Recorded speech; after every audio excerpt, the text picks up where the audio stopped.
Our text today is taken from the 3rd chapter of Romans, beginning reading with verses 12 through 18. They are all gone out of the way. They are together become unprofitable. There is none that doeth good, no, not one. Their throat is an open sepulchre. With their tongues they have used deceit. The poison of asps is under their lips, whose mouth is full of cursing and bitterness. Their feet are swift to shed blood. Destruction and misery are in their ways, and the way of peace have they not known. There is no fear of God before their eyes. This is a continuation of what we began last time, of God's evaluation of the moral character of the human race. Now these quotations are gathered from various prophecies. I'm not going to cite them all. You can look them up. It is sufficient that St. Paul quotes them here in the book of Romans, thus verifying their position in the Holy Scriptures. God's observation that there is no one who does good is often met with stubbornness and resentment. Many feel that this is not only unfair, but inaccurate. I've had a number of men say something like this to me through the years. Don't tell me that my mother wasn't a good person, or if my grandmother isn't going to make it, no one is. Well, there's no real need, as far as that is concerned, to defend the words of God. We need only to hear and to teach the Bible. That is our duty as prophets of the Lord. The servants of God are not called upon to offer defenses for the Bible. God does not need any defending by me or anyone else. But I think it helps to understand that God in these passages is not making reference to that which is true between one person and another.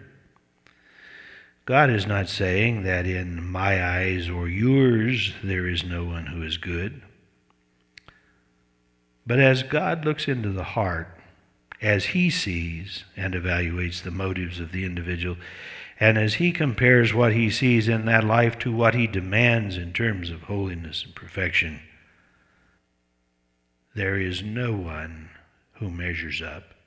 There is no one whose motives are pure. There is no one who really does what is right out of a charitable and sincere desire to please God and to serve humanity. There's just simply no one.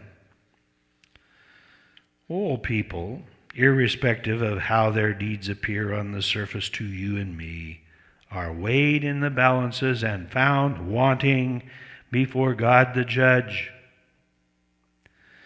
The purpose here is not to tell you and me that we should be condemning everything that everybody does, or that we should have a generally negative attitude about the society in which we live. What we have here is a look at humanity through the eyes of God, the righteous judge, and the judgment that is one day going to be held. We're being told that in the day of judgment, man must be found without guilt if he wishes to survive. Now, God is simply offering to us the observation that in his sight there is no one who measures up to that righteous demand. And when the evidence is all in on the day of judgment, the verdict will not be favorable for any of us. Not one, he said. No, not one. No child of Adam who ever lived in this world has ever been good in that context. Their throat is an open sepulchre. Another totally condemned thing about man is his speech. This refers not only to his filthy, blasphemous, profane language, but also to the mind from which it arises. Out of the abundance of the heart, the mouth speaks. What is God saying here? He looks down upon the children of men, and they open their mouths and they speak. God has a metaphor to describe what he sees. Suppose you are walking along in the country one day. You go around a turn in the path and stumble upon a grave that has never been filled in. In that grave is a dead body in an advanced state of decay. Imagine the disgusting sight, but more than that, the stench. Now you have a divine picture of what God sees and feels and smells when men open their mouths to speak. Their throat is an open sepulchre. With their tongues they have used deceit. Man is inherently dishonest. He cannot tell the story exactly the way it was. He can never really convey the exact truth to the other person. He has to twist it just a little bit to embellish it so as to make himself look good and to make his enemy look a little worse. Natural-born, unregenerate man is not capable of pure honesty. Oh, this is something that people are very emotional about. One thing they like to claim above all others is that they are honest and can be trusted. The problem is that God says it is not true. But God is talking about the motives of the heart, about the deep insides of the individual. He looks down in there and he knows what he sees. There can be no question. We may as well acknowledge this. God is clear about it. He does not see honesty in the heart of man. With their tongues they have used deceit. The poison of asps is under their lips. The way men poison one another is like being struck by a snake that has been lying behind a rock just waiting for you to come wandering by. He's coiled up, he's tense, he's ready. As you pass, he fangs you and injects into you his poisonous venom. Why does the snake do that? Well, because he's a snake, and that is what snakes do. That is also the way men treat one another. They poison one another. They destroy one another's character. They gossip about one another. They tell things designed to hurt. Well, of course, they always preface these remarks by saying that they don't want to hurt anybody. They don't want to speak evil of anybody. They don't want to run anybody down. And they don't want to say anything bad about anybody's character. But with that false and hypocritical little speech out of the way, they go to work and inject all of the poison they can to literally destroy another's image, his character, his reputation in the eyes of others. Now, there are times when people have done things for which they deserve criticism, and sometimes we become the recipients of information about how someone has behaved that inevitably blackens their character in our eyes, and it should. Well, this is not what God is making reference to. What God is saying here is that man has the capacity to do this to his fellows, even in situations where he does not know what he's talking about and has no just motive for what he is saying. It's not necessary for this poisoner to know anything about the situation or the other person in order to do this. It is in fallen man to do it. That's the point. If you don't think that's true, just edge up to a group of people who are sitting around talking idly about others and listen to what you hear. Then make up your own judgment as to whether those people really know what they're talking about, or if they have any valid reason for the scurrilous, bitter, inflammatory, and defamatory things that they are saying. Whose mouth is full of cursing and bitterness.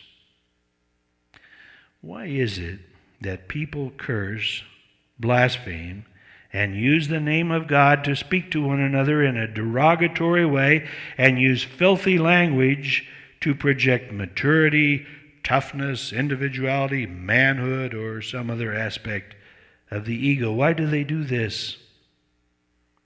It's a characteristic of the fallen nature. Somehow man thinks he makes himself look big, and it causes him to be admired in the eyes of his fellows. And sometimes that's true, isn't it? The trend now on television is for everyone to swear and to use as filthy and foul language as possible. Oh, it's comparatively mild at this point, compared, that is, to what you hear out in the job or in the restaurants every day. But if you want to see where it's going to be in your living room in a few years, go down to the movie theater and listen. Go back in your mind to when you were a high school kid. Try to remember those movies, and then behold the devolution of the language downhill to the pit. The one who uses the worst language the most often is the most admired person. He's the tough guy. He's the one who doesn't give a rip. Who can deny that in the eyes of the fallen mortal there is something to that?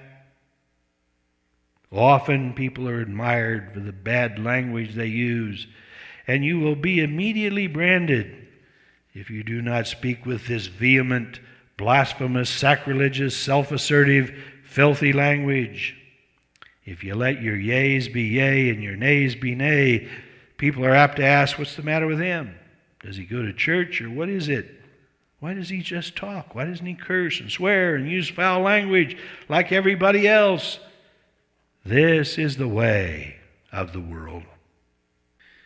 Their feet are swift to shed blood. They hurt, they maim, they harm. This is not in wars where nation rises against nation. Ask the mayors, chiefs of police, and other law enforcement agencies about the violent crimes that are on the steep rise, or gang beatings, people being beat to serious hurt and sometimes even to death for a thrill in a rite of passage or some other silly contest in the back streets of life. There is something in man that makes him violent.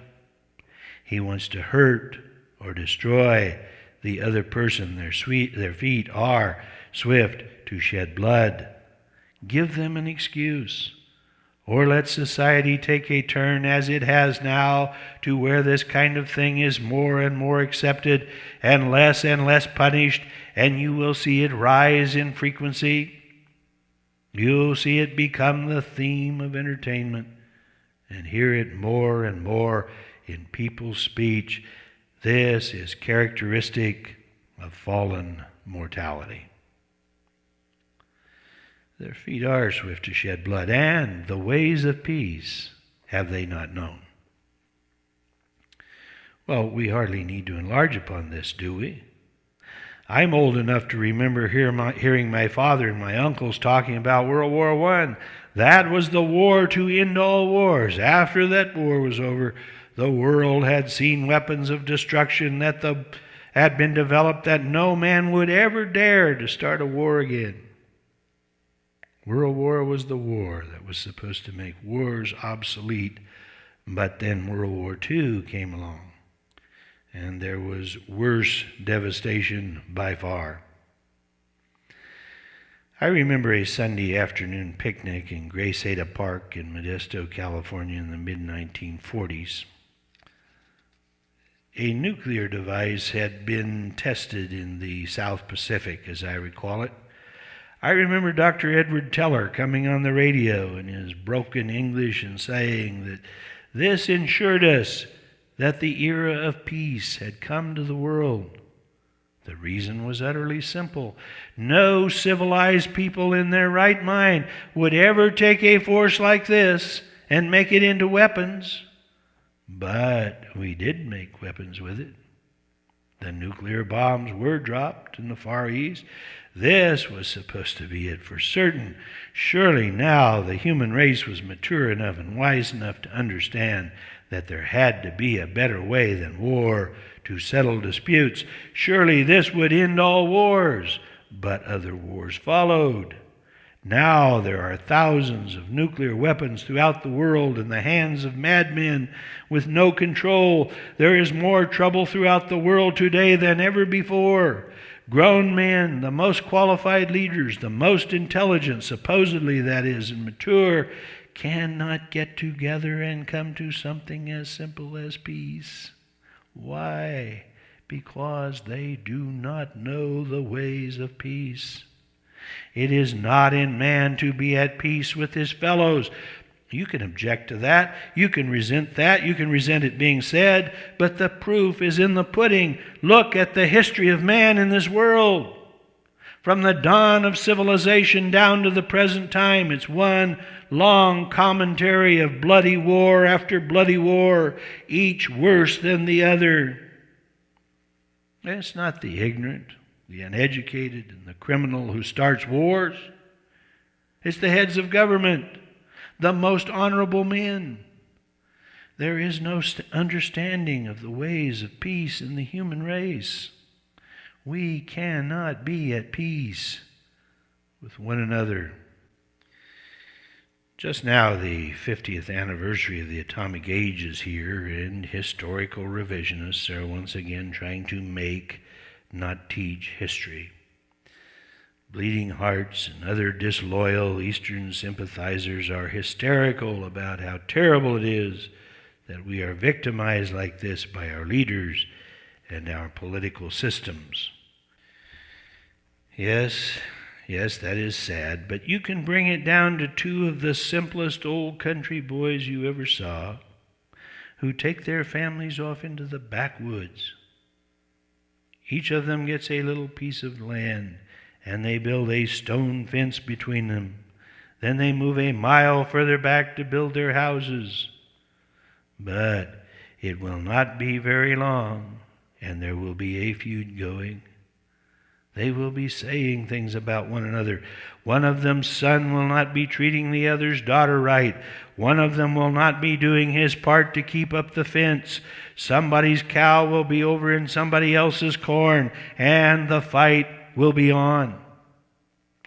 If you think this is a dramatization or an exaggeration, go back to the Ozarks or some other remote area and spend a little time doing research.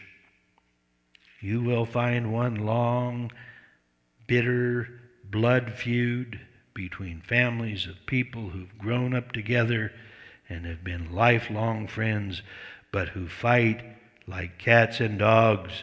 It's not just the political leaders, the military men, the presidents, and the kings of this world. It's everybody. They do not know the ways of peace. And there is no fear of God before their eyes.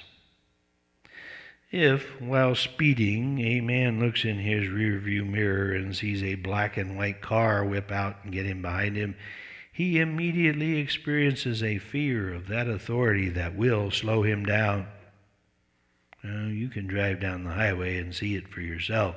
You're tearing along at a high rate of speed, and all of a sudden you see a whole line of traffic backed up, poking along, drivers pleasantly and innocently looking around at the countryside, and the first thing you wonder is, where is the highway patrol car? Men fear the authorities of this world. But consider that man is open and naked before the Almighty God who sits on his throne and looks into the heart of man. God sees into his home, his life, listens to his speech, sees everything he does, and he's writing up the books against the day of judgment. It's clear.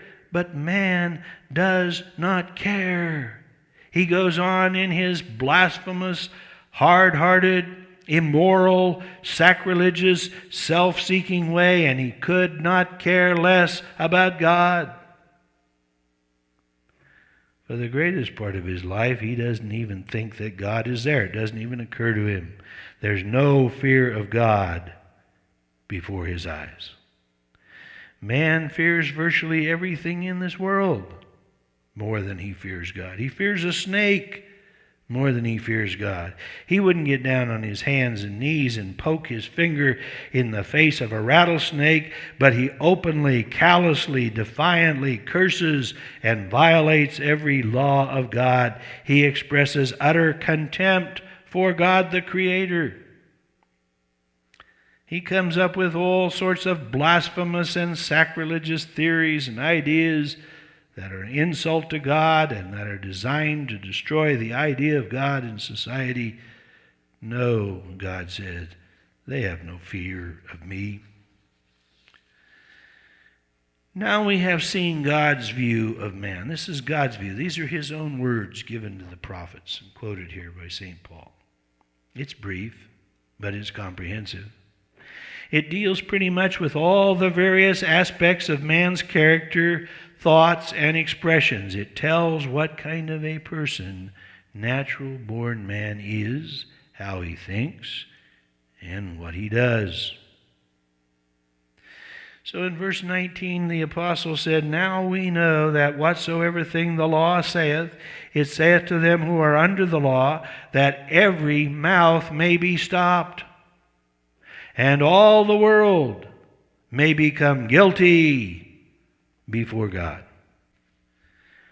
One of the functions of the law is to condemn the guilty. It lets the breaker of that law know that he's a criminal and he's out of favor with the judge, the court, and the enforcement system. It puts the fear of that judge and of that court and of those enforcers of the law into the heart of this individual. God's law lets men know that they are guilty before God. If anybody is so foolish as to take the law of God, examine it carefully, and come to the conclusion that he is not a lawbreaker and guilty before God, then that man is to be pitied. And don't forget the law of the conscience. Reality teaches us that we are condemned by the moral law and we are guilty before God. So therefore, the most sensible conclusion we can come to is the one that St. Paul here declares to the Romans. "Therefore, by the deeds of the law, there shall no flesh be justified in his sight, for by the law is the knowledge of sin." No man at the present time is righteous in the sight of God by merit of what he does. And no man will be found righteous in the day of judgment by his works. Now, if this is really the case, if there's going to be a judgment, if men are going to be put on trial to see if they're righteous, and if no one is going to be found guiltless or righteous by merit of his deeds, what is he going to do?